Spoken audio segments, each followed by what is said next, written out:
Et bonjour à vous tous, c'est de nouveau Claude qui est là pour continuer ce développement personnel. Nous avons fait notre première séance l'autre jour et je pensais pouvoir aujourd'hui aborder le pourquoi.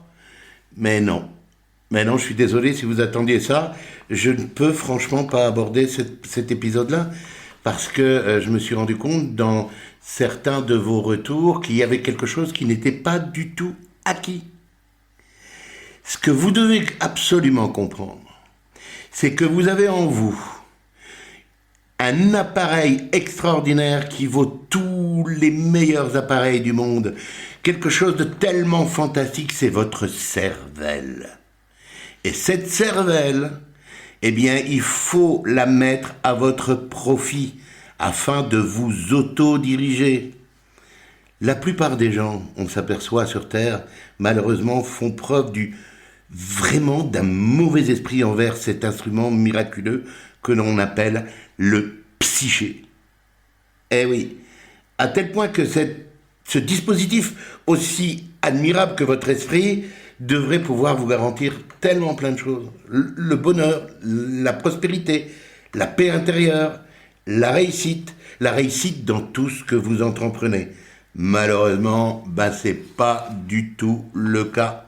J'ai été témoin, lorsque j'étais thérapeute et que mon cabinet était ouvert à côté de Colmar, j'ai été témoin d'un grand nombre de miracles, mais aussi des miracles de caniveau. J'ai rencontré des femmes, des hommes qui avaient très bien compris ça et qui ont changé leur attitude verbale, leur attitude mentale, et qui ont fait des efforts pour nourrir leur cervelle, qui est une véritable banque de positifs, afin que les automatismes positifs en ressortent. Et d'autres, malheureusement, ont nourri leur banque que de négatifs, à tel point que tous les automatismes négatifs ressortent. La banque ne prête qu'aux riches. Vous serez sur du positif que si vous donnez du positif à votre psyché. C'est plus que clair. Ici, je voudrais que vous compreniez que c'est une loi de l'univers aussi précise que la loi de la gravité. Si je nourris ma cervelle de positif, eh bien je vais en sortir que du positif. Pour vous dire à tel point qu'il y a des gens qui, malheureusement, sont des véritables miracles du caniveau, j'ai vu des femmes, j'ai vu des hommes bardés de diplômes, avec une instruction incroyable, ne passer à côté de la vie, ne pas prendre les rênes de leur vie en main, rester malheureusement des esclaves.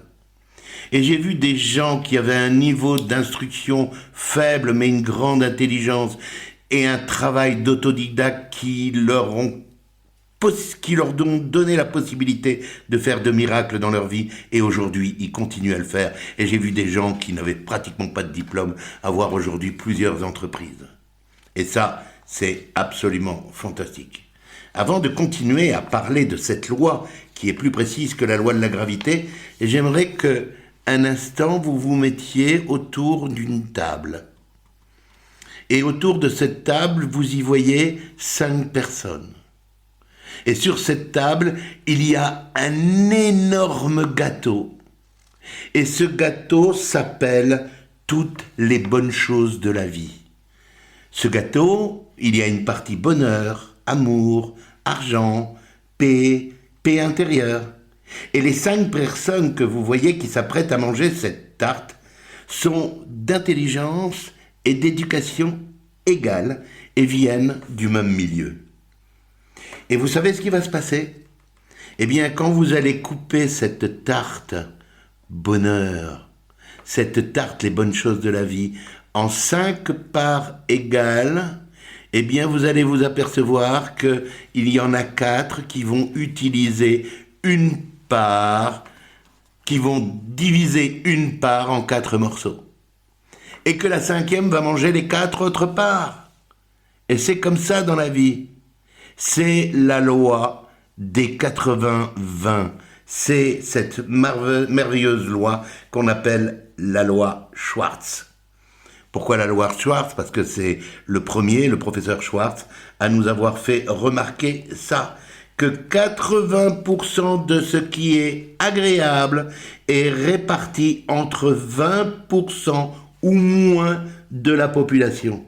80% des titres de toutes les compagnies, des possessions immobilières appartiennent à 20% ou moins de la population. C'est quand même incroyable. 20% d'entre eux se partagent 80% des plaisirs de la vie. Et il n'y a aucun doute là-dessus. Seulement 20% de la population se partagent 80% de l'amour psychologique et de l'amour physique. Si on étudie cette loi d'un peu plus près, eh bien, on s'aperçoit qu'elle s'applique à tout ce qui est tangible, comme l'argent, les valeurs immobilières, les affaires, les réussites professionnelles, l'amour physique, l'amour familial. C'est comme ça. Cette loi s'applique partout, mais absolument partout. Et le tout, c'est de savoir, au fond de vous-même, dans quelle partie vous voulez être. Si vous ne savez pas dans quelle partie vous voulez être, si vous vous dites, eh bien, pour moi tout va bien, ça me suffit, j'ai ce qu'il me faut, eh bien, à ce moment-là, je vous invite vivement à arrêter d'écouter ce podcast et de ne pas le partager et d'arrêter votre abonnement avec moi. En revanche, s'il vous semble absolument clair dans votre tête qu'il vous faut les outils pour avancer plus vite, plus fort et faire partie de ces 20% de gens qui se partagent 80% des richesses, de l'amour, des bons temps, des bonnes choses, à ce moment-là, eh bien, je vous invite à me suivre. Au diable, la médiocrité, nom de Dieu. Ici, nous avons une cervelle. Cette cervelle, c'est un outil tellement merveilleux qu'il faut l'utiliser à notre profit. Si vous voulez rejoindre ces gens-là, si la réponse est oui, si la réponse est vraiment oui, alors continuez avec moi. Continuez à suivre mes podcasts. Vous avez vu que 80% des gens sont comme cet individu qu'on pourrait appeler par exemple, je sais pas, Dupont. Et Dupont, on s'aperçoit qu'il vit dans une maison bien ordinaire, comme toutes les maisons de son entourage. Sa maison ressemble à la sienne. Il a une petite voiture bien ordinaire. Il a peut-être quelques petites choses qui créent sa personnalité. Il les a peut-être même rajoutées dans sa voiture. Et tous les 3 ou 4 ans, il échange sa voiture contre une autre petite voiture toute ordinaire. Chaque année, pendant l'été, il essaie de payer une semaine de vacances à sa femme et à ses enfants. Des vacances tout à fait ordinaires. Et il se dit que dès qu'il pourra, à force de faire des économies, eh bien, il va pouvoir ouvrir un compte épargne tout à fait ordinaire.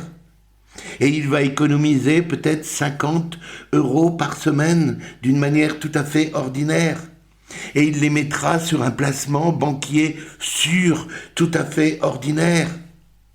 Bien entendu, les banques vont pas l'appeler millionnaire. Il sera jamais millionnaire. Mais c'est mieux que rien.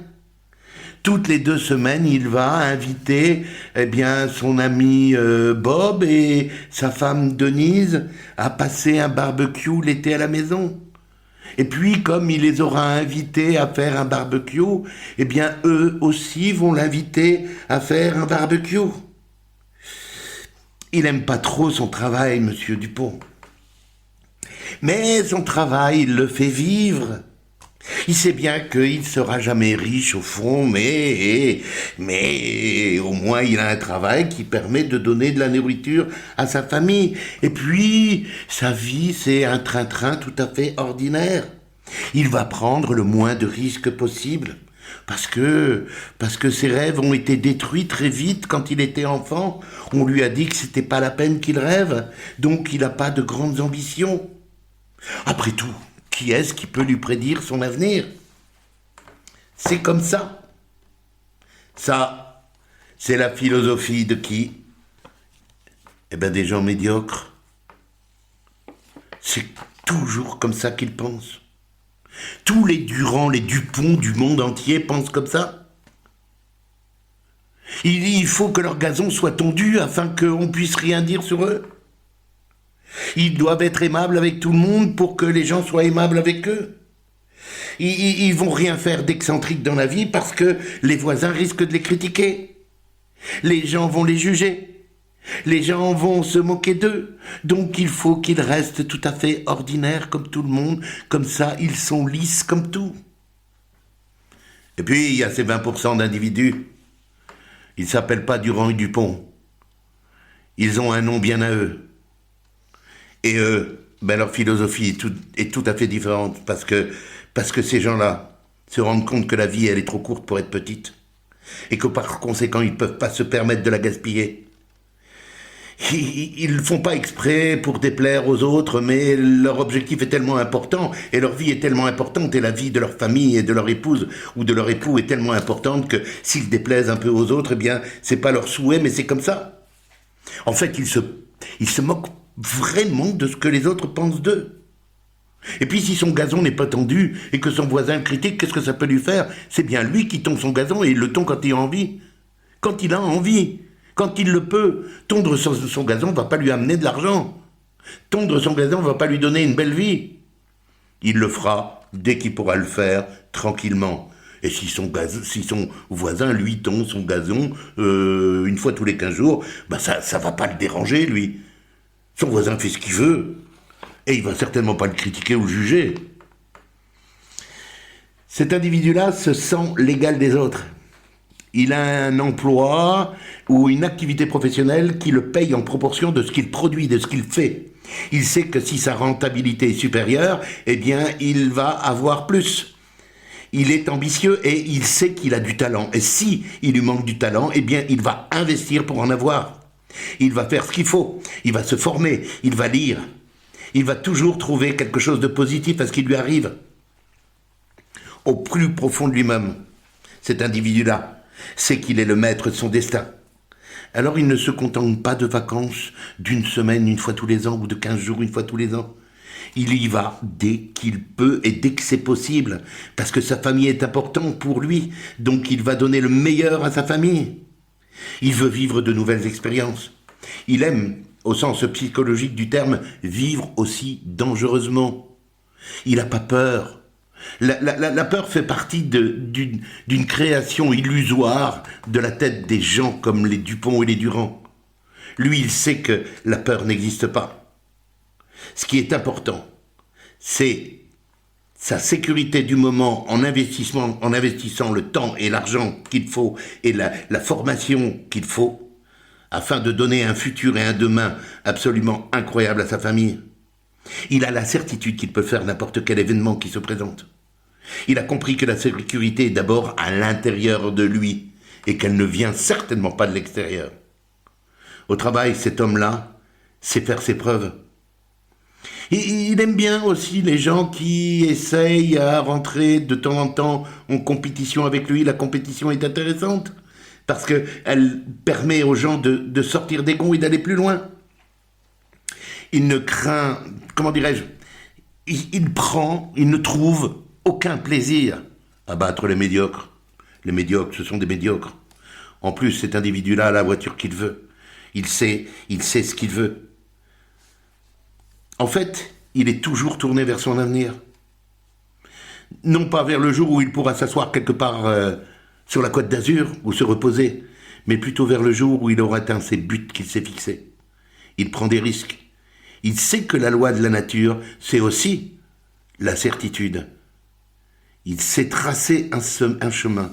Il sait tracer une ligne de conduite. Il sait tracer un itinéraire. Et il le suit. Et il se moque complètement de ce que son voisin gagne. Ce qui est plus intéressant pour lui, c'est ce que lui gagne. Voilà comment réagissent les gens qui prennent leur vie en main, ces 20%. 80% des gens ont abandonné leur pouvoir psychique aux masses. Ils attendent tout des autres. 80% des gens ont décidé de ne pas vivre, mais de laisser les autres penser pour eux. 80% des gens se sont rendus. Et il y a ces 20% de gens qui prennent les rênes de leur vie en main, qui ont décidé de sortir de l'esclavage et de sortir de ces fausses sécurités. Et je vais en rester là aujourd'hui. Mais si ça, c'est pas acquis, on ne pourra jamais travailler sur votre pourquoi. On ne pourra jamais travailler sur votre itinéraire.